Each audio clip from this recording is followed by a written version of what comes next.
Ben Simmons battling illness. He was also battling that illness when he had 42 Monday against Utah.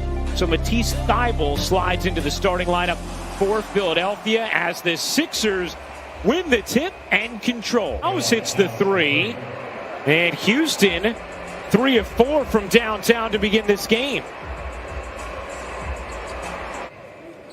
I'm getting, because if I Google Joel Embiid headband, I find it, that's not really me remembering it, right? That doesn't count. That's true. No, you know what he did? And Doris, I have some big news for you. We figured it out. Last time Joel wore the headband, February 1st, 2020, as Green buries the three. Oh, Cousins nearly lost it, almost didn't go for it. Now trying to drive it and does. Just plowed through Green. Seth Curry came out of this game early. Looked like he may have tweaked something. No other information as of now. We'll give you any as we have it. As Harris. And Ryan, the more he scores out of the post, I would think the more Doc is going to deploy that. He's up from just over 1 post up a game to about 3.5 per game. Rivers talked about with us before the game saying, people forget when he was in college, that's what he did. He lived in the post. As Embiid, Green kicks, Thybulle right back to Green on the wing, and he hits from 3. And Thybulle coming up with a steal. Green already with 3 threes in the quarter. How about Thybulle? He connects. Because there wasn't a championship involved in it.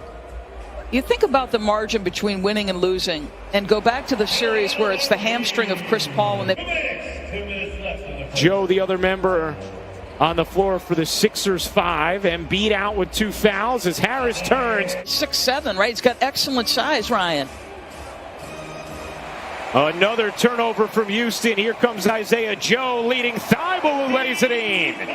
Thybulle dishing cross court. It was deflected, but got to Joe for the 3. Love the unselfishness right there. 2-for-1 opportunity here. Gordon around the screen, pedaling through, lost it, got it back, laid it in. A 40-24 Philadelphia lead. Little less than 2 minutes into the second quarter. Hey, nice little pick from Gordon, wiggling his way through. That's just great navigation and finish right there. Gordon has a 4-year, $76 million extension. As that 3 banks in, you'll take that. Yeah. Oh, what a rejection. Flying back, David Nwaba, who's a very good defender. Now McLemore all the way in, banks it home. Maxey, the rookie, looking for some space. Able to cup it in, got the roll. For Brown, and here comes Philadelphia with Maxey, Joe, Scott, Curry, and Embiid, and that floater drops in. I like how aggressive his straight line drives are. I mean, he's just saying, all right, listen, if you're going to be reactive to me, I'm going to put it on the deck and straight line drive it at you. And you look at the Kentucky guards, think about what Emmanuel Quickley is doing for the New York Knicks, who happen to be in 6th in the East. Incredible. Yeah, amazing. And Schultz, but he's, John Wall's comments are, we just need to figure it out. We got to find a way. You don't stop working. And to your point about the officials early on in his career. Good hands.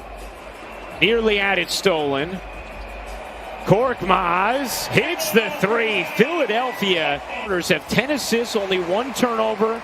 They're 4 of 4 from 3. Korkmaz lays it in. Contributing from the bench to orchestrate offense, and how clutch he is in those late minutes, and James Harden and Brooklyn survived it. You were on the call, Ryan. I mean, 38 points. Philadelphia just 1 game in front of the Nets now for that top spot in the East. Harris able to juggle and finish. That 3 won't go from Jones. Curry now with Green. A deep one is good. Heat should be a fun one following this. Steph has just been on a ridiculous stretch as Harris comes up with a rejection, but the persistent as Embiid comes up with a steal. 12th turnover for Houston. Curry, sure, connecting from the wing. Cousins can't hit.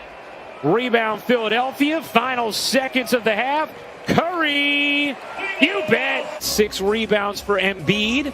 And even though this may be a game in which Philadelphia does not require his services, he a lot more than I'm typically used to seeing them play, it felt like, in the first half. So I wonder, did that have anything to do with this guy? As he starts out the half very much like he started the first half, with a nice score. And has played more games than anyone since 2012, but has missed now his second straight tonight with a bruised thigh. And Steven Silas said, for help with the injuries, hurt his Achilles on Monday and then was released yesterday. And the Rockets already without Christian Wood and Victor Oladipo. It's impossible.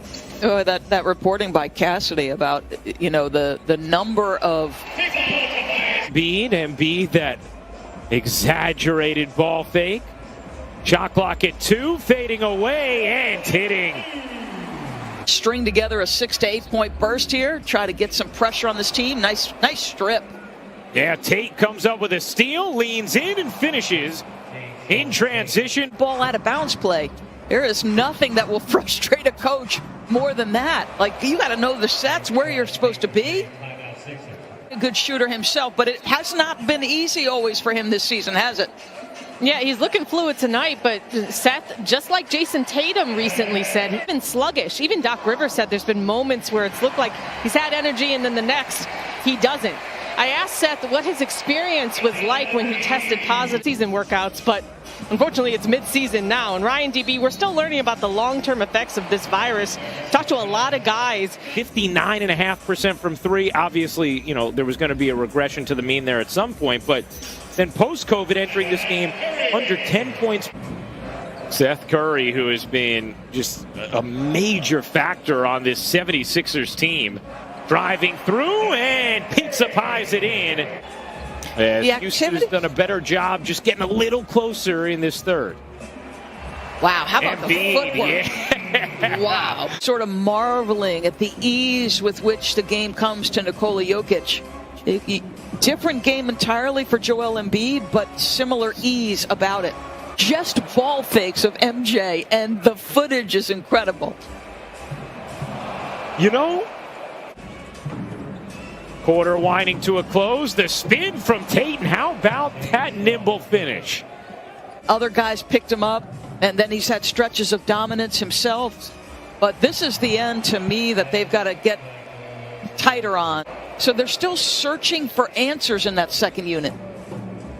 4-on-4 basketball down this way. Gordon can't finish, but the follow is good. Fight off narratives or help MVP cases and hurt your championship hopes. They need to be smart with Joel Embiid.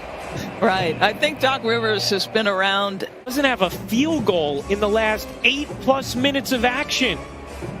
As Cousins hits the 3, and now. But there came a point where this game just seems like it felt hard for both of them. Maxey lays it in. First field goal of the fourth. Cousins given a world of space. Misses the 3, but it's put in by Nwaba. Early in the third, they now trail by 13. 18 turnovers apiece. Wall trying to take Seth Curry, and does. Harris now guarded by Nwaba. Harris flips it up and in. Very methodical, patient move. 19th Philadelphia turnover. Wall dips inside, banks it in, and the foul. And John Wall a chance to make this a 10-point game. 12-point game. Gordon dishes. Cousins gives it up. Gordon has some space, plants, and hits from 3. And it's a 9-point game. Cuts, dishes. Wall, a 3 is good. And it is a 6-point game. 26 points, 9 assists, 8 rebounds for Embiid. Wall again. John Wall from way down to Embiid. Guarded by Cousins. Embiid fading away. Feathery touch for Joel Embiid. Now, Wall goes towards the rim, gets denied by Green, and that will do it. Philadelphia